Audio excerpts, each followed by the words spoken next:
Oke teman-teman, kita pembukaan dulu sesuai undang-undang kemerdekaan ya deh. Oke, hari ini saya mau ngobrol santai dengan seseorang. Siapa ya seseorangnya? Ini di sebelah saya ada Kak Dira. Yo, halo Silvi. Halo Kak Dira, apa kabar? Baik, baik. Baik ya. Kita ngobrolin tentang apa ya enaknya Kak? Tentang Rumah Cemara lah. Rumah Cemara ya. Tapi saya pengen tahunya tentang profil Kak Dira nih. Tapi sebelumnya aku mau nanya dulu. Ya.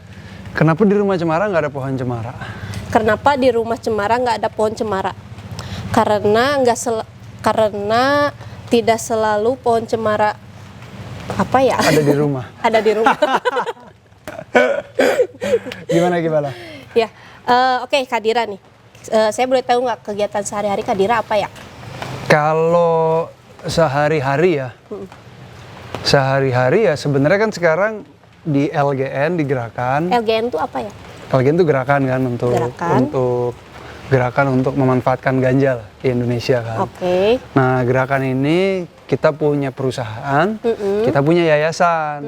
Gitu, kalau kerja yayasan biasanya berhubungan sehari-hari sama advokasi, sama riset. Kalau di perusahaan, urusannya bisnis, nyari uang untuk membiayai si yayasan kita ini. Oh, okay. Gitu aja sehari-hari. Sehari-harinya gitu? Tapi bernafas masih? Oke, Kak Dira, ini sebenarnya tinggal dan lahir di mana sih Kak? Terus LGN itu adanya di mana? Aku lahir dulu ya. Lahirnya. Aku sebenarnya gede di Jakarta.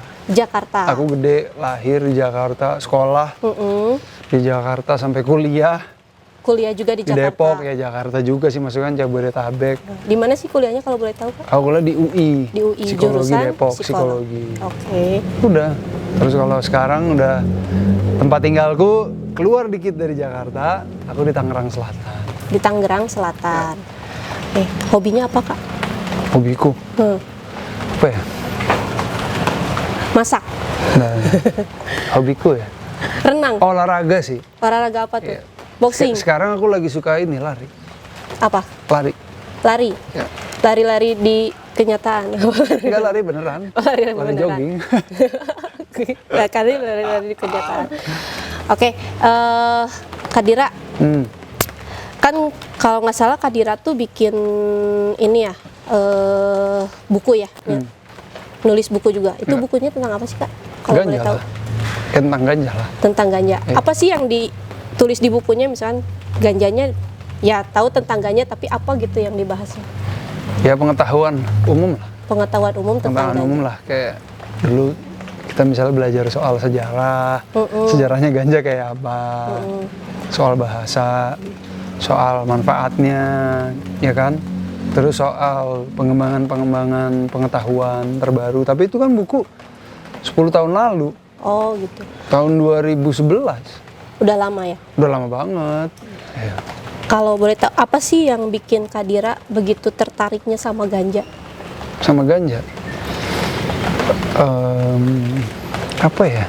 Aku tuh kayak dari awal tuh emang seneng sama alam kan. Berarti sama hijau-hijau gitu lah, tanaman gitu, sama jalan-jalan naik gunung, apa ke pantai. Aku tuh selalu seneng suasana-suasana kayak gitu. Terus aku doyan waktu zaman kuliah tuh mulai berkenalan dengan ganja. Berkenalan dengan ganja tuh aku mulai pakai ganja. Oke. Iya kan. Di situ aku mulai ngerasain kalau apa yang kurasa waktu itu sama hukuman yang ada di Indonesia, aku kayaknya nggak seimbang itu. Iya, kayaknya jahat banget gitu loh. Orang kayaknya kalau pakai ganja yang notabene juga ya apa ya, itu kan sarana untuk rekreasi buat personal gitu kan. Ada juga orang yang pakai medis, tapi dulu aku nggak pakai buat medis. Emang dulu buat konsumsi pribadi. Awalnya iya kan, zaman kuliah itu kan. Nah dari situlah sebenarnya pengalamanku jadi pengen mendalami. Sebenarnya ganja nih apakah cuma segini doang, ataukah dia luas, banyak aspek-aspek yang bisa kita gali dari ganja gitu. Nah setelah aku mencoba mendalami, ternyata di situ aku menemukan banyak manfaat dari ganja. Banyak ya hal-hal pengetahuan yang ada di ganja gitu. Misalnya apa? Misalnya Kita jadi belajar dia bisa bikin jadi kaos. Atau jadi buat pengobatan, hal-hal kayak gitu kan. Nah itu akhirnya yang kita kulik-kulik, lama-lama karena ada sosial media, jadi gerakan. Jadi banyak orang yang tahu, banyak orang yang ikut nyebarin, banyak yang tahu. Edukasi tentang ganja. Iya, ya udah. Waktu situasinya juga aku tahu banyak banget teman-teman yang ditangkap karena pakai ganja. Ya udah waktu itu aku berhenti pakai ganja karena situasinya kan hukumnya nggak memungkinkan kan. Kalau kita, wah parah loh, itu bisa 4 tahun kan minimal, orang bisa 10 tahun karena masuk golongan 1 ya. Yes, gitu. Ya udah deh, habis itu sampai sekarang kita berusaha gimana caranya supaya si ganja ini itu bisa dimanfaatkan oleh negara kita. Nah, oke. Kak Dira kan sebenarnya menyuarakan ganja itu tentang manfaatnya ya.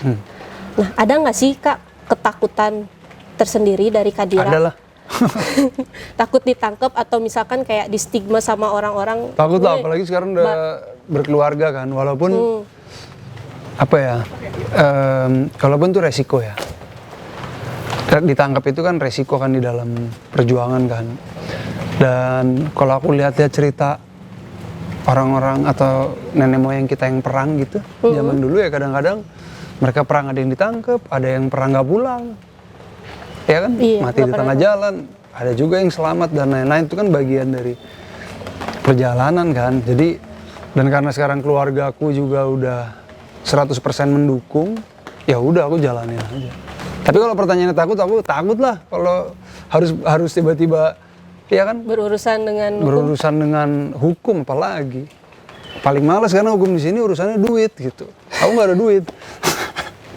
Kecuali aku banyak duit, kayaknya nggak apa-apa juga sih. Tapi berarti stigma dari keluarga udah nggak ada ya untuk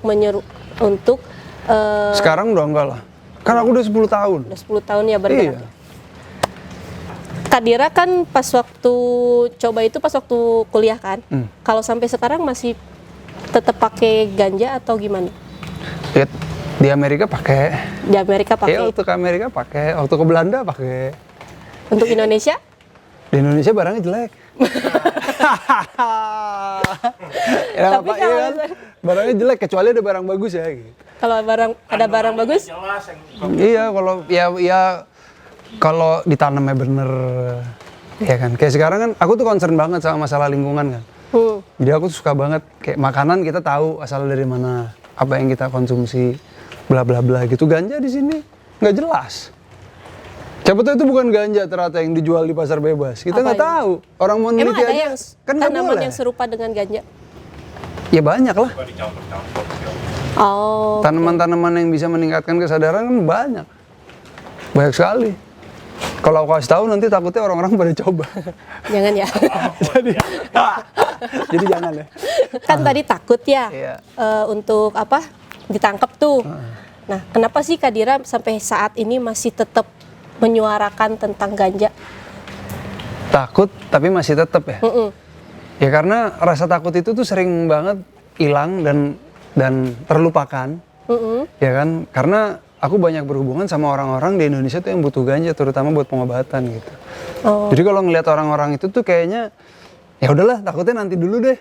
Gitu loh, mendingan kita perjuangin jalan dulu gitu. Iya. Toh kan kita nggak sendiri kan sebenarnya kan. Banyak teman-teman ya, kayak Rumah Cemara ini kan salah satu teman di dalam gerakan kan. Oke. Pertanyaan terakhir. Perubahan apa yang udah terhasilkan gitu dari apa yang udah Kak Dira suarakan tentang ganja? Apa perubahannya? Kalau hukum jelas nggak ada, ya kan? Semua masih ilegal. Ya paling mungkin lebih. Aku tuh sekarang kebetulan jadi justru banyak temen orang Indonesia yang ada di luar negeri. Orang Indonesia yang ada di luar negeri, iya kan? Yang kita hubungannya jadi dekat karena di negara-negara itu legal, ya kan? Dan mereka tuh kayak pengen support gerakan kita dan pengen buat sesuatu gitu. Menurutku itu satu pencapaian sih. Jadi gerakan kita diketahui sama kawan-kawan di luar negeri, bukan cuma di Indonesia gitu. Tapi untuk di Indonesianya sendiri, kalau di Indonesia sama Karena kan sekarang campaign kita itu judulnya Stop Ganja Phobia kan. Stop Ganja Phobia tuh kita pengen orang tuh ngomongin ganja jadi nggak fobia, jadi nggak menakutkan lagi, ya kan? Ya itu pelan-pelan udah mulai lah. Media, public figure. Kemarin terakhir aku nonton Iwaka yang sama Ari Lasso kan. Coba kamu nonton di YouTube deh. Yang bahas tentang ganja kan gitu loh. Itu maksudnya pembahasan itu udah berani dibahas sama orang di publik aja itu udah sebuah pencapaian juga sebenarnya. Iya sih, mulai sedikit Ya kan? terkikis sih tentang ganjanya itu. Jadi orang udah lebih terbuka gitu lah. Banyak karena sisi positifnya ganja itu wah sulit banyak banget. Mau satu buku mah kurang gitu. Gitu. Kak Dira nih, kalau misalkan saya perhatikan nih ya, Kak Dira kan sehari-hari suka pakai sarung nih. Kenapa tuh alasannya kenapa? Kenapa ya? Kenapa suka pakai sarung? Ini yang jujur apa nggak jujur nih ya? Jujur lah. Sarung tuh kayak apa ya?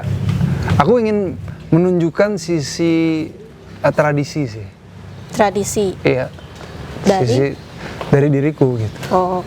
Bahwa ya mungkin secara pemikiran itu aku di Indonesia ini dikategorikan sebagai orang yang radikal, ya kan, yang modern, ya mengikuti pemikiran ini, mengikuti apa yang terjadi di negara lain dan lain-lain kan. Tapi justru aku menunjukkan bahwa sebenarnya aku itu orang yang sangat menjunjung nilai-nilai tradisi gitu. Sarung ini kan bagian dari tradisi kita kan di Indonesia kan. Coba ya kamu perhatiin. Iya. Sarung itu apa ya?